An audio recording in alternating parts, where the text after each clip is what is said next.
Yo, what is up, everybody? Hope everyone is having an awesome day today. I kind of want to do a little bit something different today, and for my fellow Rocket League gamer dads, or just your average washed-up Joes like myself, or just casual players in general, I kind of want to give you guys like the best controller settings for the average gamer that doesn't have the crazy reactions and eyesight, all that kind of stuff that all these 13, 14 year olds, you'll watch their videos for their best settings, and it's like, yeah, my fingers can't even keep up with that, or I can't press all those buttons at the same time. So this is just gonna be a quick little average Joe camera settings, controller settings, etc. So let's get right on into it. Now, obviously, training stuff doesn't really matter. Again, gameplay, like all these things with like the servers, the most important is put on CSTS. Like everything else, as long as you have decent internet or even bad internet, kind of bad internet, just run high on everything, and you can kind of move on with your day. Camera, listen, most important thing for all you gamer dads, turn off camera shake. We don't need to be looking at all that craziness going on. Field of view, again, this is one.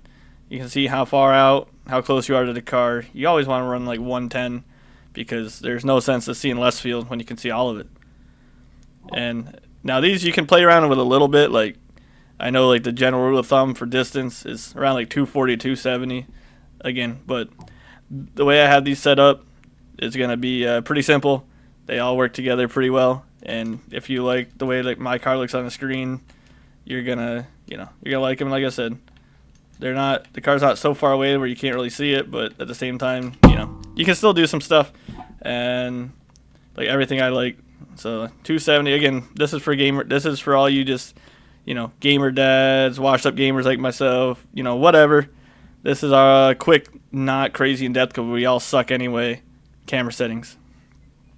So if you're running 270, you want to stay around like 100, -5, 0.6 for stiffness, which this is one you can change a lot because like for me, no matter how much I boost, I like to still kind of stay the same distance away. So that's why I kind of do the way I do that. And I think, honestly, it works the best. Like, if you go down any, like, you'll see that, as you're boosting crazy, you'll be farther from the ball. But I like to kind of keep it as stiff as I can. So, a lot of things are personal preference. I just want to give you guys a baseline of myself. I don't know how many people are actually going to watch this all the way through. Swivel speed, again, how fast you can look around. If you put it all the way at 10, I mean, it looks like you're losing your mind. Like, if I put this at 10, I mean, I just flick it and yeah, I'd go insane. I only do that with you guys, but I've never actually looked at it at 0, all the way to 0, or all the way to 1. Yeah.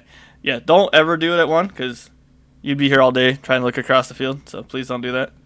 So like I said, a nice comfortable for me is 7.3. It's not like crazy snappy, but at the same time, I can look around me pretty quick without it looking too choppy, and I can still feather my right stick a little bit or whatever. And sensitivities, again, you don't need no 2, 3, 4 sensitivity. I mean, that's just crazy. I mean, even up like 1.6, 1.7. If you're an average gamer like myself, your fingers aren't going to be able to control some craziness. 1.2, I mean, I can still, do basically anything I need to do for any ranks above, GC. I mean, I hit GC with all these settings. And, yeah, ignore that attempt. 1.2, 1.2, controller dead zone. This is a very important one. Now, with this current controller I have, which I'm going to do a quick shout out to Gamester SE, they have the best controller. Love them. They're cheaper than a normal controller, but yet zero stick drift. But a good way, if anyone's wondering how to check your dead zone, if you put it all the way down and you go into replay mode, and if your screen is moving at all, you can flick your stick around a couple times. If your screen's moving at all, your dead zone's too low. You gotta bump that up until it goes away, and then maybe want to go like 0.01 or 2 above that. But normally with like a brand new Xbox controller, normally around like 0.6, 0.7, or I'm sorry, 0.8, 0.9. But I run 0.10 because my sensitivity, my fingers, if I have it way too low, then it feels so sensitive because moving this will actually increase this by quite a bit. And then your dodge dead zone, the higher it is, the less likely you are to do a backflip when you're fast arrowing. At the same time, unfortunately, if you have it all the way up, then you'll actually have a hard time flipping.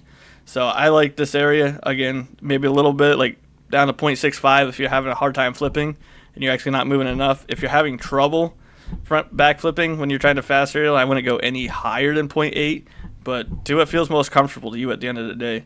Turn that vibration off. We don't want to be wasting these controllers there, boys. You hear me? This is all standard jazz. I have all these maxed out because I like to be able to see, when I'm dribbling the ball, I like to see the people that's on the other side of the ball for me. So I like to keep everything maxed out. That's personal preference. Again, I play on a small monitor, so it's kind of hard to see sometimes. But I do like that. Video. So now these, again, I don't play Claw no more, so this is just standard holding a controller. It works very nice. Again, your standard settings for the most part. Jump as A, boost as B. Now I do have power slide as LB and air roll LB. You want to bind them together at the same time because it makes your life a lot easier. Because you're not going to be air rolling when you're on the ground. You're not going to be power sliding when you're in the air. So, and also when you're recovering with your air roll, you're still holding your power slide to touch when you hit the ground, which will also carry your momentum. And then if you at any point want to freeze this, you can see now I do have a bound air roll. This is again totally personal preference. It kind of depends on the rank you are. If you're trying to push the B champ GC level, especially with the way the skill ceiling is anymore, it's kind of recommended to run RB, a bound air roll. Like I said, I like right bumper because it's right by my trigger, and I let go of the trigger when I go up in the air, and I just hold down RB. Again, it's personal preference on that one. So I do like if you want to put air roll left as the button or whatever, that's fine. That's strictly a personal preference, but if you want just my opinion, I like RB as obviously it has to be on the right side for me to roll right, or else my brain would never brain it. But I do like having the RB. And then everything else, pretty standard. If you're changing all these around, make sure you change your scoreboard to X, or else it'll mess up on you. And again, if you just want some default settings, just copy the ones I had, ignore the mouse and keyboard settings.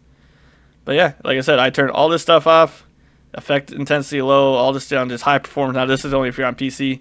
But whether you're on PC or console, please turn VSync off. We don't need it around here. Again, volumes, that's all personal preference. And chat, if you know how to handle it, keep it on. If you don't, turn that off. But that's my quick little summary. That's, to me, the best Rocket League settings for your average gamer, your dad gamer, your washed up gamer. Let me know in the comments below if you want more Rocket League tutorials. I know the Rocket League's kind of on the end side, but at the same time, you never know. Listen, we all still enjoy what we enjoy. Listen, this game has been supposedly dead for so long, and people like me have preached it, but guess what? We still hop on this game all the time. We still have a great time. So let me know if you guys still play Rocket League, what your ranks are at, and if these settings are anything you're going to try out. Or let me know what you really strongly disagree with. But I hope you guys all have an awesome day, though. Peace out.